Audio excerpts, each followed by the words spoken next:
Another cool feature of CreateLMS is the survey feature, which you'll be able to find in the administration panel. Again, on the left side menu, you can see surveys here. You'll go ahead and click on that. You can work with any previous survey or build a new one. So we'll build a new one just for this example. Type in a title.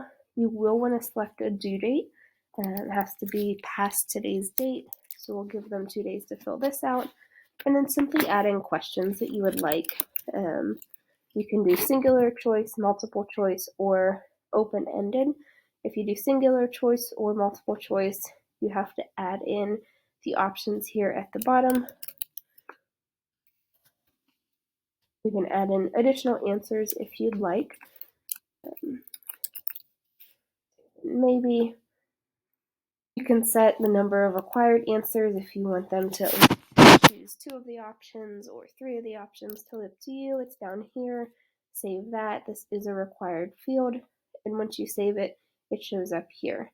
Adding an open-ended question is very similar. Simply need the question and then mark it required or optional, and you'll hit save and it pops up here.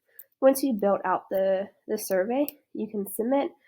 Surveys are wonderful for getting feedback and asking either particular users, particular teams, or even the whole company what they might have feedback on the product or with a particular process change.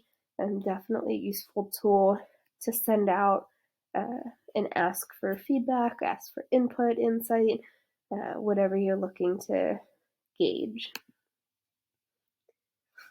It seems to be loading a little slow today. It's probably my internet, so we'll give it a couple more seconds here.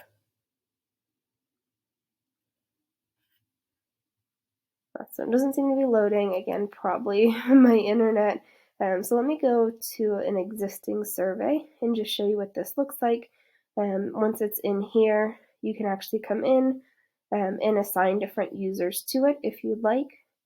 If you want to either clone it, preview it, there's all these singular actions you can do once it's created. So definitely worth coming in, checking out surveys, and seeing how you could potentially use them to benefit your teams or your company as a whole.